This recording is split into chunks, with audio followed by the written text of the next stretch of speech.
She cheated on me and now lives on the street.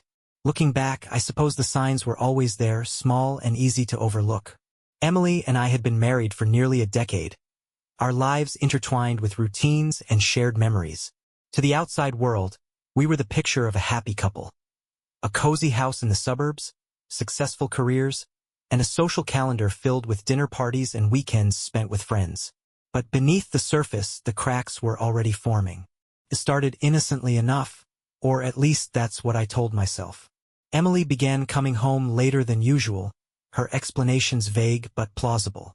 Traffic had been terrible. Her boss had called a last-minute meeting. A coworker needed help with a project. I wanted to believe her. Trust was the cornerstone of our marriage, and I had no reason to doubt her.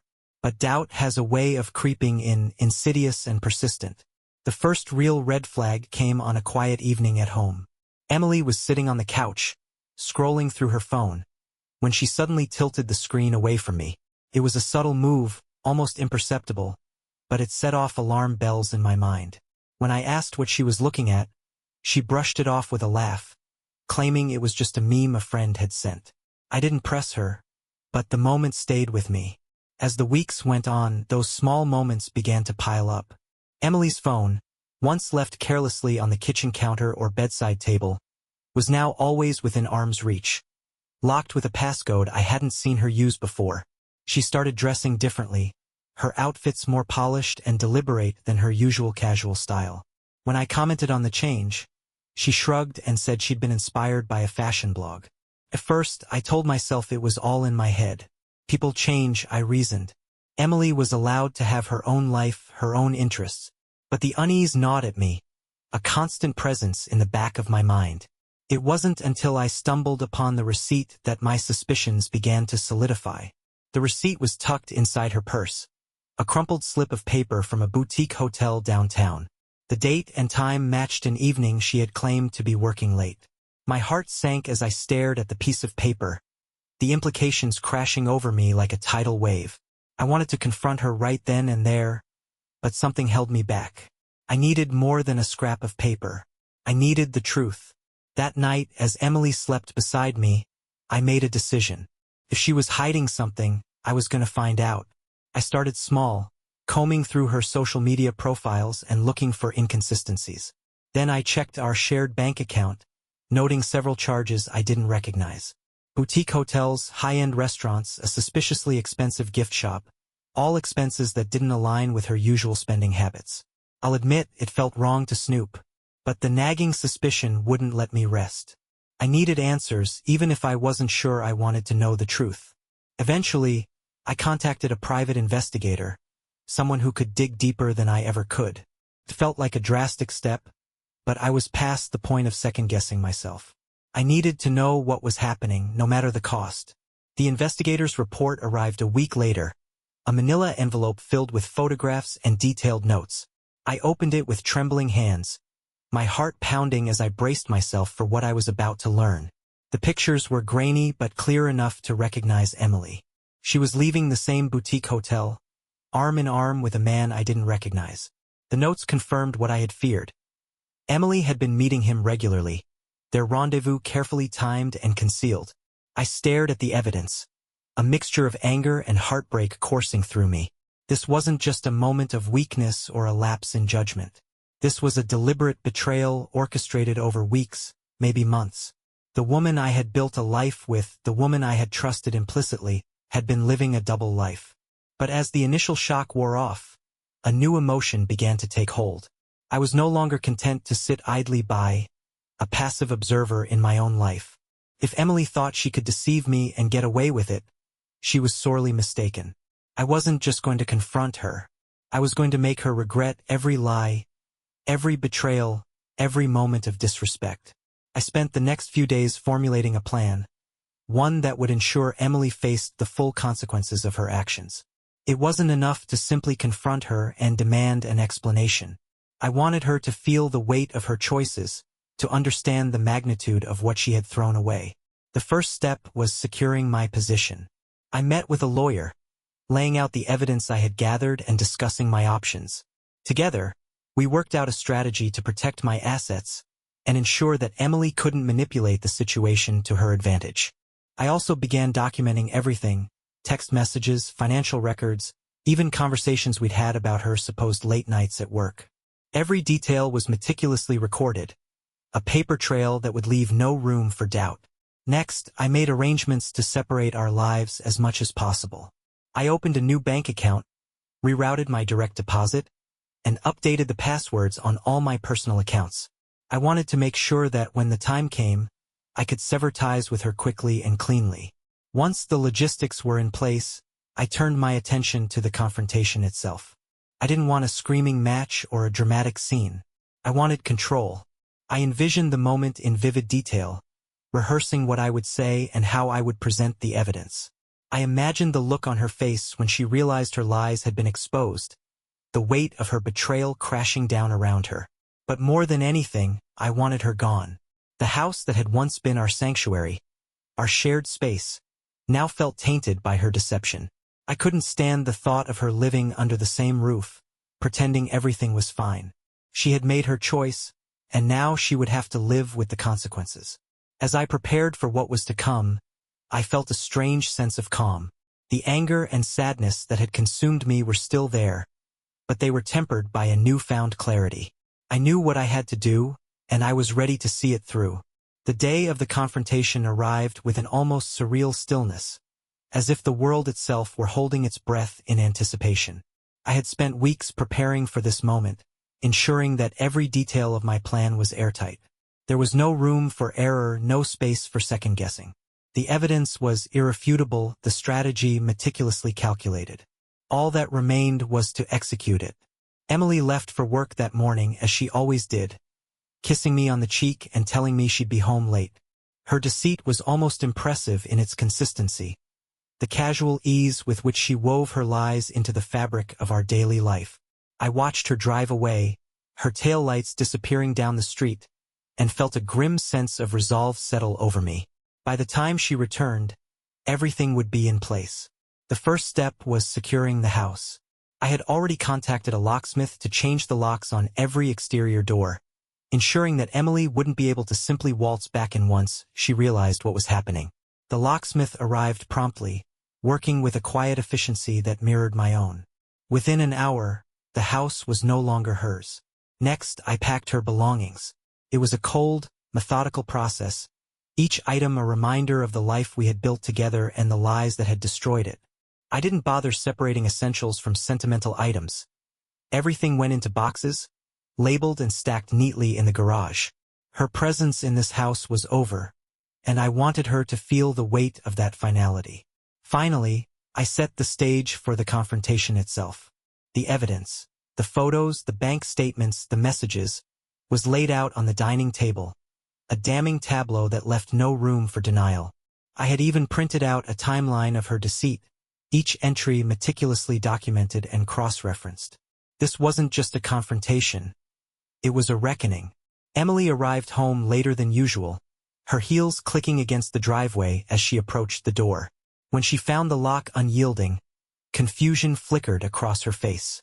She fumbled with her keys, trying again before finally ringing the doorbell.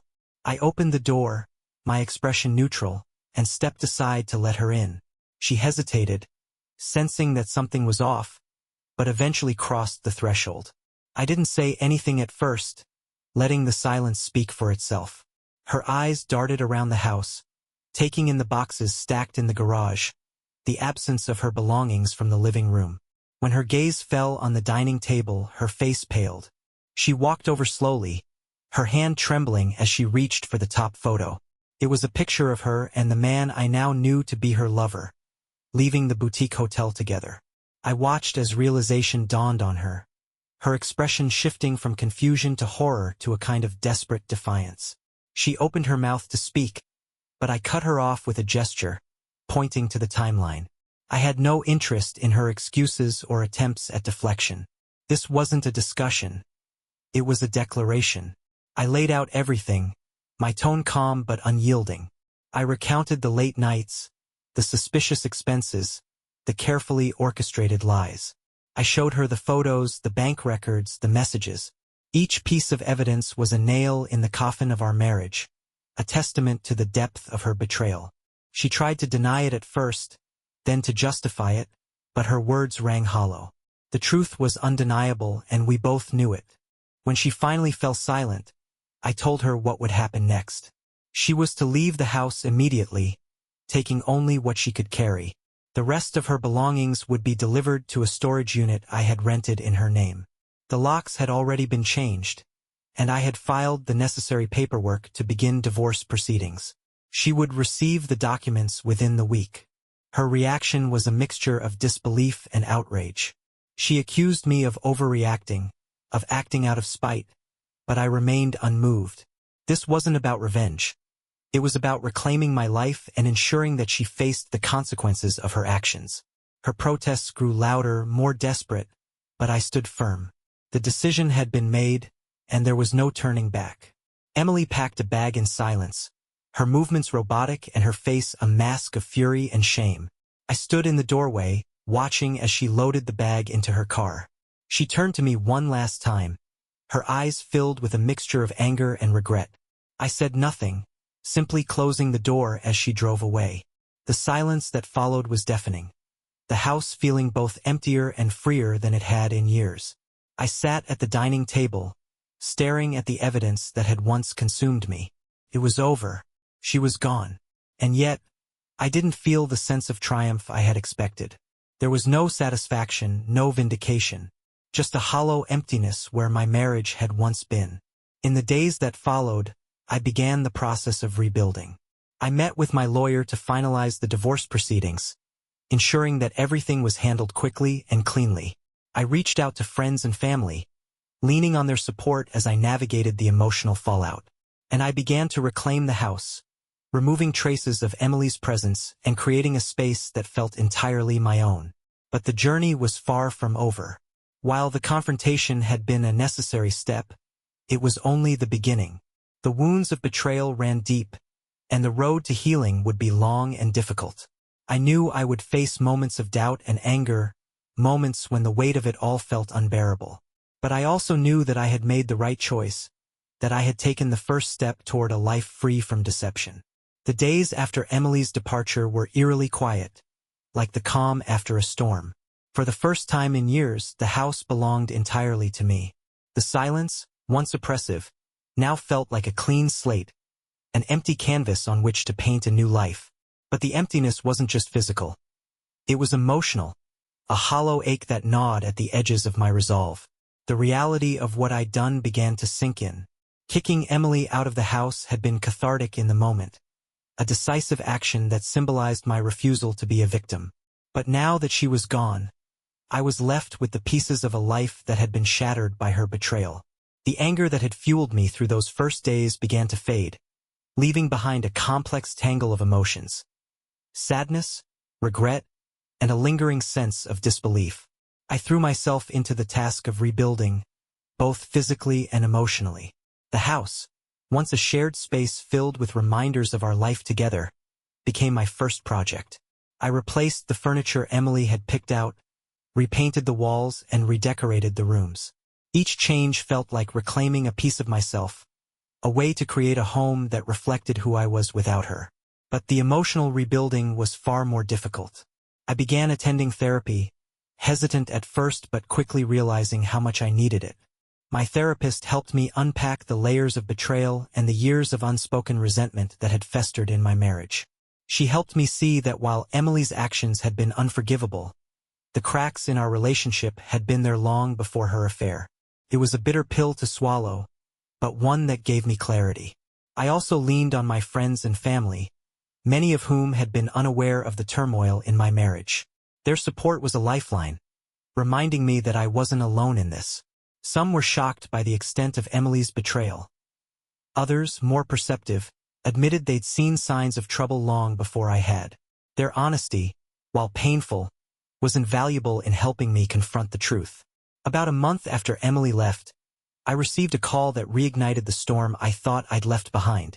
It was from the private investigator I had hired, his voice cautious but urgent. He had continued monitoring Emily at my request, ensuring that she wasn't causing trouble or attempting to manipulate the divorce proceedings. What he'd uncovered was far more alarming. Emily had moved in with the man she'd been seeing during our marriage, a detail that didn't surprise me. What did surprise me was the financial trail the investigator had uncovered. Emily had been withdrawing large sums of money from her personal accounts, far more than she would need for basic living expenses. The transactions were erratic, sometimes occurring in cash and other times through obscure online transfers. The investigator's suspicion was clear. Emily wasn't just starting a new life. She was hiding something. Curiosity and a sense of unfinished business compelled me to dig deeper. With the investigator's help, I began piecing together the puzzle of Emily's post-marriage activities. It became clear that her new partner wasn't just some random fling. He was involved in something far more complicated. There were rumors of shady business deals, whispers of fraud and embezzlement. And Emily, whether knowingly or not, was caught up in it. The implications were staggering. I had thought kicking her out and securing my finances would be enough to protect myself. But now it seemed that her actions could have consequences that extended far beyond our failed marriage. If she was implicated in illegal activities, there was a real risk that I could be dragged into the fallout. I met with my lawyer to discuss the situation, laying out everything the investigator had uncovered. She assured me that my divorce filings and financial precautions would shield me from most of the potential consequences. But she urged me to remain vigilant. The last thing I needed was for Emily's mess to jeopardize my hard-won stability. At the same time, I felt a growing sense of anger. Emily's betrayal had already cost me my marriage and the life I thought we'd built together. Now it seemed she was still finding ways to complicate my existence, even from a distance. I decided to confront her one last time, not out of a desire for closure, but to make it clear that I wouldn't tolerate being dragged into her new mess. We met in a public place, a neutral ground where emotions would be less likely to boil over. Emily looked different, more tired and frazzled than I'd ever seen her. Her once confident demeanor was replaced by an air of unease, as though she knew the life she was trying to build was on shaky ground. I laid out what I knew, presenting the evidence with the same calm precision I'd used during our first confrontation. She denied everything at first, her defenses rising like walls around her. But as I pressed her, her facade began to crack. She admitted that her new partner had financial troubles, that she'd been helping him get back on his feet. She insisted she didn't know the full extent of his activities, that she wasn't involved in anything illegal. But her words rang hollow. The woman who had lied to me for months, who had orchestrated an affair under my nose, had lost any credibility she might have once had. I told her in no uncertain terms that if her actions endangered me or Ethan in any way, I wouldn't hesitate to take legal action. She looked stricken, but I couldn't bring myself to care. Her choices were her own, and the consequences were hers to bear.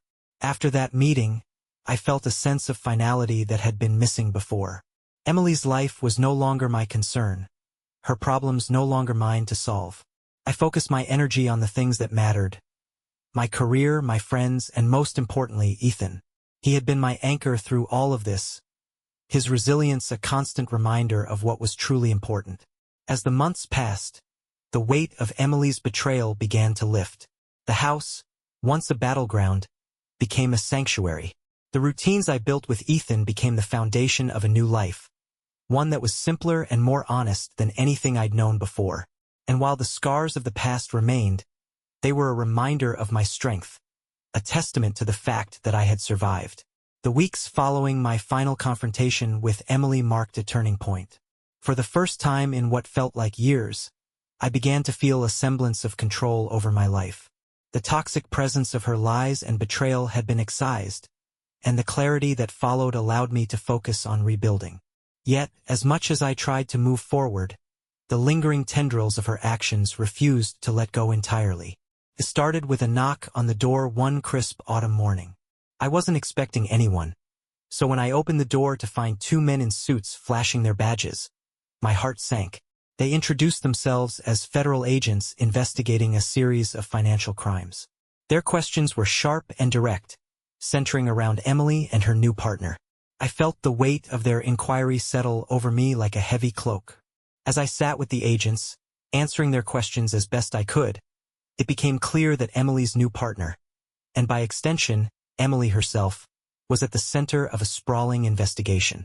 Fraud, embezzlement, and money laundering were just the tip of the iceberg.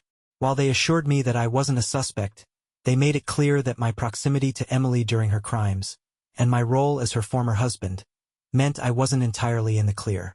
They wanted details about our shared finances, her spending habits, and any suspicious activity I might have noticed during our marriage. I provided them with everything I could, including the records and evidence I had compiled during the divorce. Still, their visit left me shaken. I had thought I was done with Emily and the chaos she brought into my life, but it seemed her choices would continue to cast a shadow over me. After the agents left, I contacted my lawyer immediately. She reassured me that my legal precautions and the clean financial separation I had established during the divorce would protect me from liability. But the conversation served as a stark reminder that I couldn't afford to let my guard down. Emily's actions had already cost me my marriage and my peace of mind. I wouldn't let them jeopardize my future. I also reached out to the private investigator one last time, asking him to dig deeper into Emily's activities and her connection to her new partner. While I no longer had a personal stake in her life, I needed to understand the full scope of what I might be facing. If there was even a chance that her actions could come back to haunt me, I wanted to be prepared.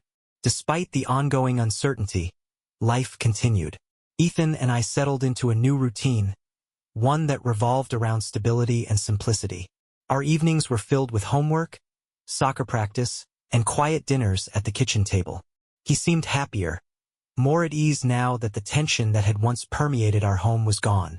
His resilience amazed me, serving as a constant reminder of why I had fought so hard to reclaim our lives.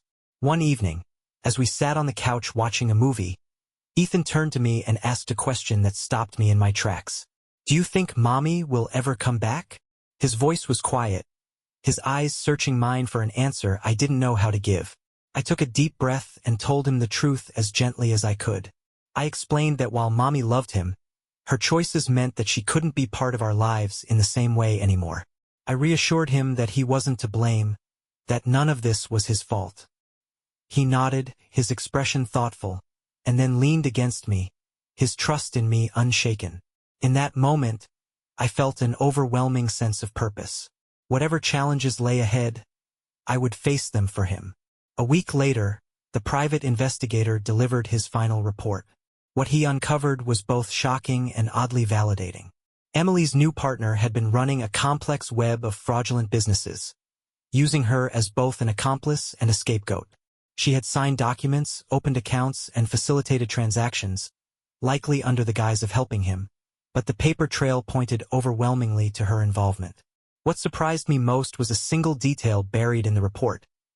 Emily had recently reached out to a lawyer, inquiring about the possibility of contesting our divorce settlement. It seemed she was desperate, either for money or for some semblance of control.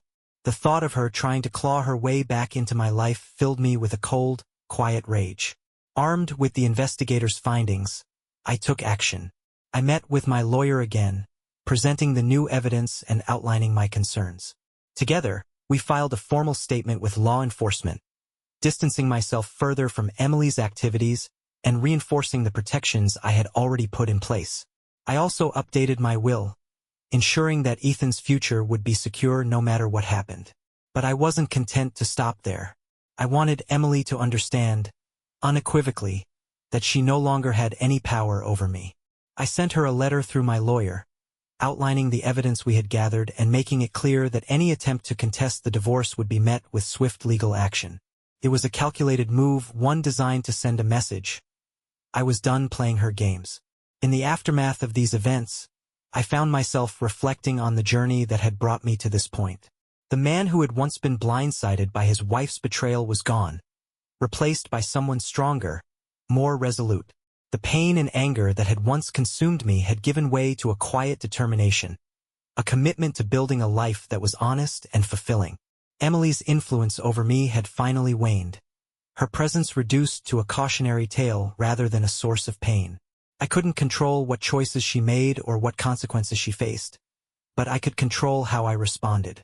And for the first time in a long time, I felt at peace with that.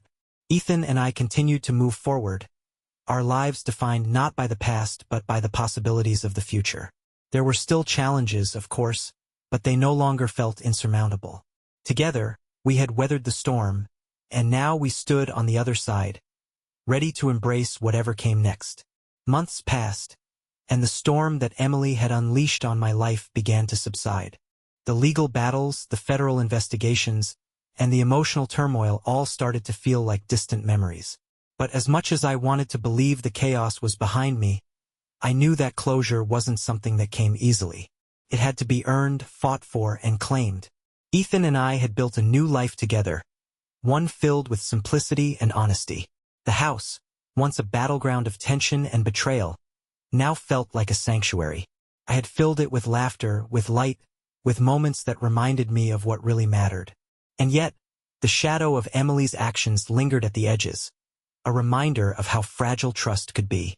One afternoon, as I sorted through the mail, I came across an envelope that immediately set me on edge. It was unmarked, with no return address, but the handwriting on the front was unmistakably Emily's. My first instinct was to throw it away, to deny her even the smallest foothold back into my life. But curiosity got the better of me, and I opened it. Inside was a single sheet of paper, covered in hurried, almost frantic handwriting.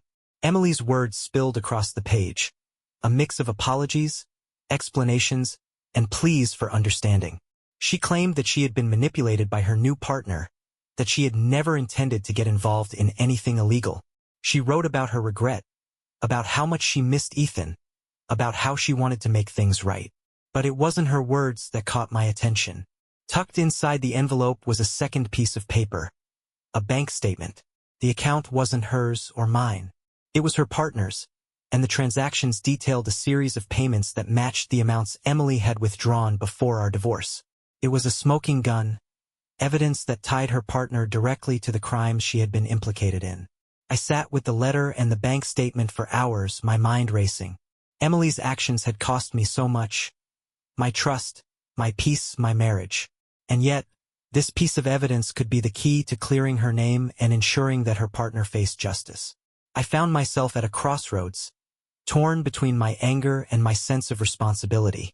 In the end, I made the decision for Ethan. As much as I wanted to walk away, to let Emily face the consequences of her choices, I couldn't ignore the impact it would have on him. He deserved to have a mother who wasn't burdened by legal troubles, who could be present for him in a way she hadn't been before. If there was a chance to give him that, I had to take it. The next morning, I contacted the federal agents who had questioned me months earlier. I explained the situation, provided them with the bank statement, and shared what I knew about Emily's involvement. They were skeptical at first, but as they reviewed the evidence, their tone shifted. The statement corroborated details from their investigation, painting a clearer picture of her partner's role in the crimes. The agents assured me that they would look into it, and that Emily's cooperation could potentially work in her favor.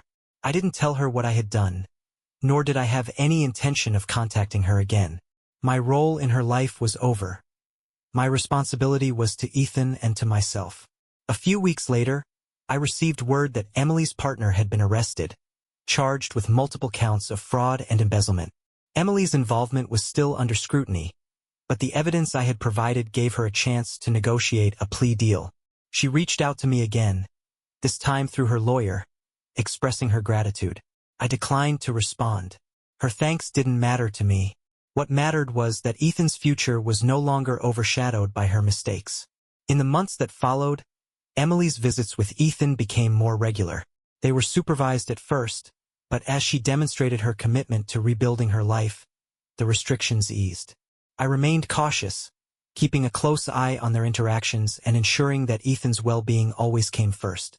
While I couldn't forgive her for what she had done to me, I could see the effort she was making for him, and that was enough. Life settled into a new rhythm, one that was quieter but no less meaningful. I threw myself into my work, finding satisfaction in small victories and daily routines. I reconnected with old friends, rediscovered hobbies I had long neglected, and even started dating again, cautiously but optimistically. Ethan continued to thrive, his resilience a source of endless inspiration. He excelled in school, made new friends, and grew into a kind, thoughtful young man. Watching him navigate the challenges of life with such grace reminded me of why I had fought so hard to protect him. He was my anchor, my reason for moving forward. Looking back, it's easy to see how the pieces of my life had fallen apart. Emily's betrayal had shattered the foundation of our marriage, and her choices had sent shockwaves through every aspect of my existence. But those same choices had also forced me to confront truths I had long ignored, to reevaluate who I was and what I wanted from life. In the end, the experience didn't break me. It shaped me, tempered me like steel forged in fire. It taught me the value of resilience, of boundaries, of self-respect. It showed me that even in the face of betrayal, there is a path forward, one defined not by the pain of the past, but by the possibilities of the future. As for Emily, I don't know what her future holds. I hope she finds peace, for her sake and for Ethan's. But my life is no longer tied to hers, and for that, I am grateful. My story is mine to write, and I am determined to fill its pages with honesty, hope, and love.